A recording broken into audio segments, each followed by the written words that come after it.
Bobby Broyles and Tim McDonald here. Should be a really interesting matchup.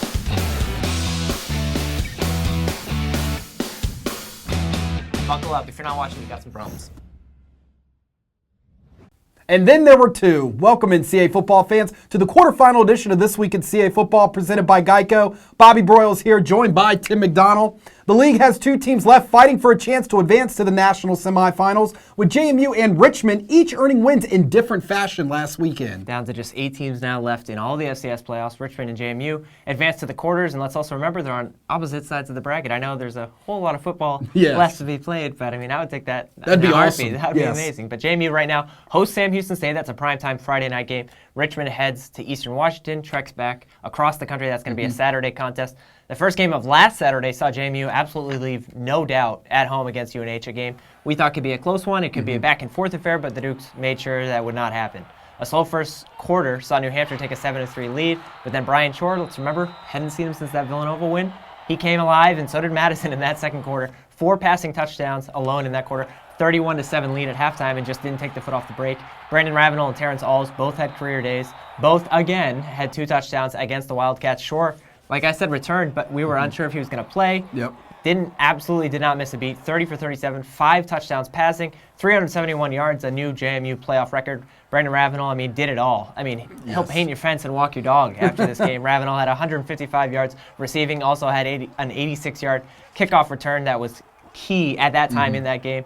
55-22 win was the first playoff victory for the Dukes since 2008. The first win in the postseason since 2011 at Eastern Kentucky. Saturday also saw 2 other extremely close games, with Richmond coming back in the second half at North Dakota.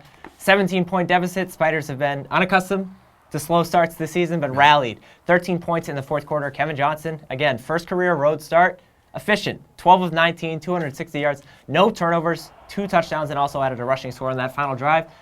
3rd and 14, you're thinking, okay, they'll just settle for overtime. Tyler Wilkins, the only catch of the game, a huge one, 54-yarder. Wow. That helped set up Griffin Trow. I mean, he's been clutch too. That eventual game-winning kick as time expired, couldn't have scripted it any better down the stretch. You have to feel for Villanova and Andy Talley. The Wildcats lost at South Dakota State 10-7, allowed 197 yards of offense in the loss. Nova defense also gave up just 7 total rushing yards on 20 attempts in that loss. So statistically, you have to feel, but a 40-yard field goal, let alone just dinked off the right post, was the difference with 1:21 to play. Obviously a very tough loss. Talley ends his historic career now with 230 wins at Villanova, 258 all-time.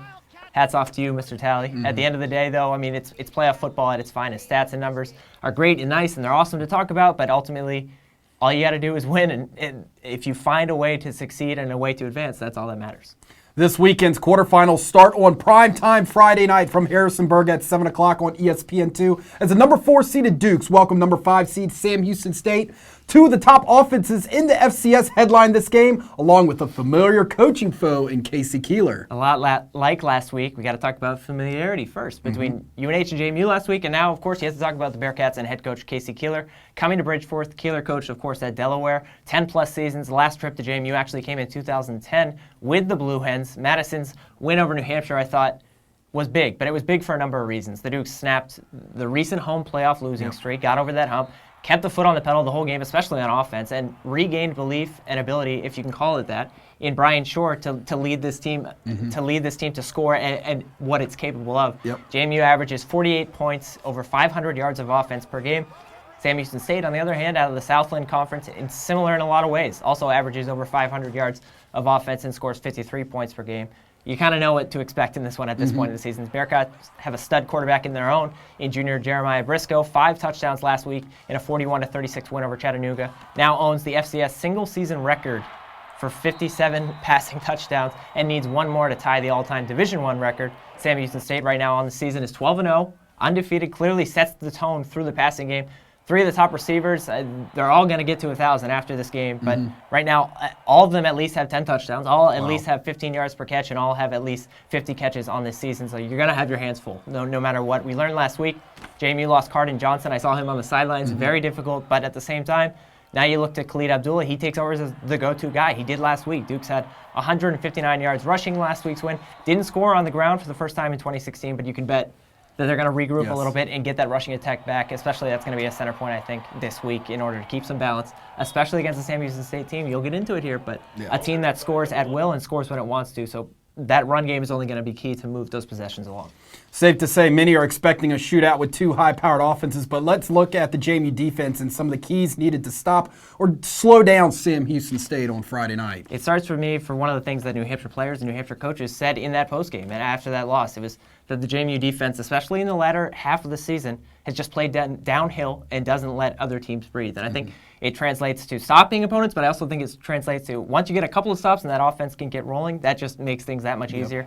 JMU, especially at home this season, hasn't allowed too many big plays. And I think they've been that good simply because of that. And you keep things in front of yourself and you keep the offense in front of you, not letting it get behind. The Dukes have that much better of a chance at advancing. They're going to have to limit Sam Houston State to long drives, just plain and simple. It's that easy. Easier said than done, but of course. But all season long, the Bearcats have been so good because they score so quickly. Take last week against a very, very good Chattanooga team, a defensively sound team, and had 6 scoring drives. All were 7 plays or less.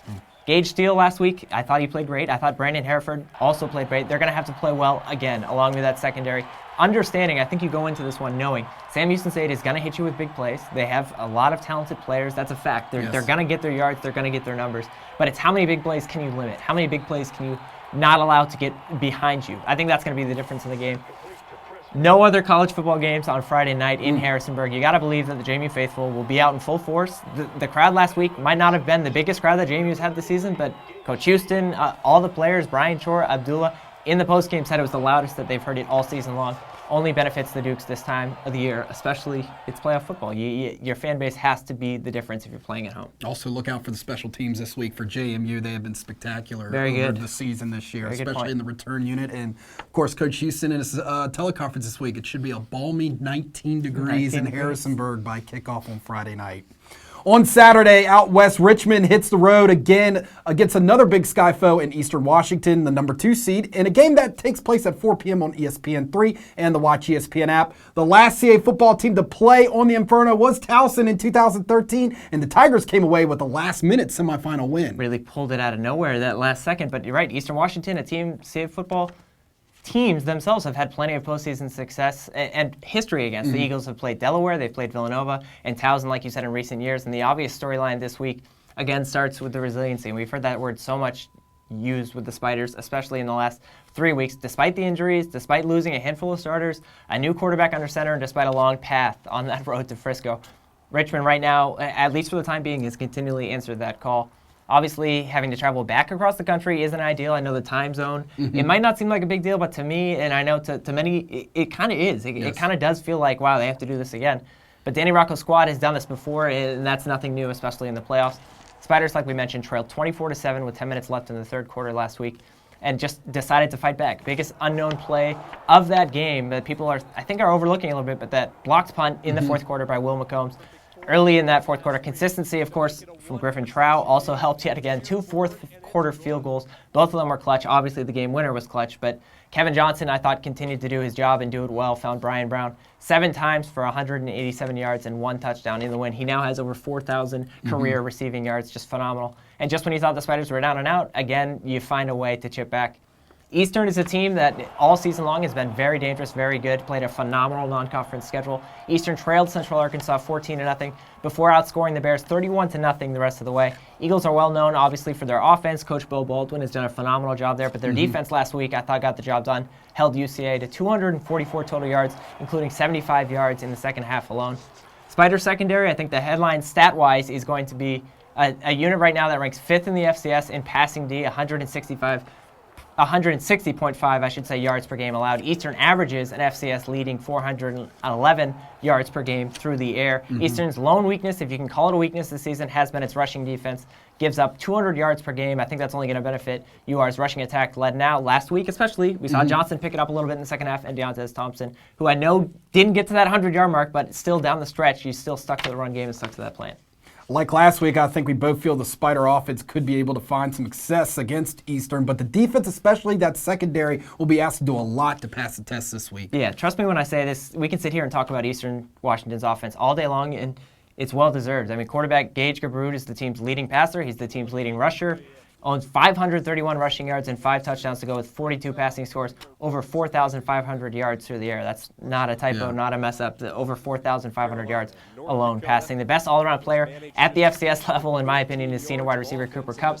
You can't simply stop him or take him out of the game plan. He's that type of player. He broke David Ball's Division I touchdowns receiving record, is the all-time leader right now in receptions, in yards, in receiving touchdowns, so that gives you an idea of his capabilities. He's also just 21 yards away from the all college division record for career receiving yards.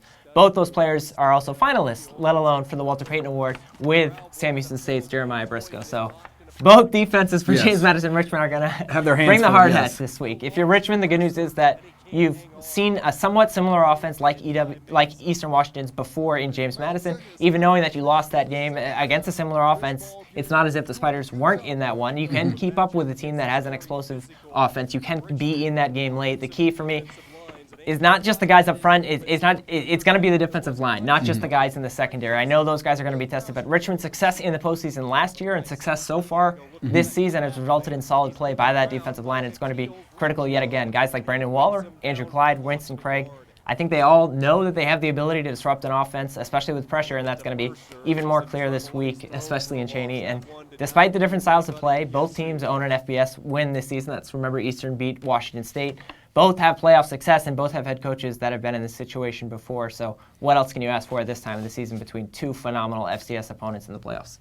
A friendly reminder that CAFootball.com has all the links you need for the quarterfinals, including live stats, streaming, and radio broadcasting. No matter what happens in the quarters, we'll see what happens. But Bobby and I will be back here next week to break it all down for you, especially including matchups, game times, other things like that. But we'll see. We'll let the games play themselves out. Absolutely. Thanks for joining us. Hope you enjoy the games this weekend.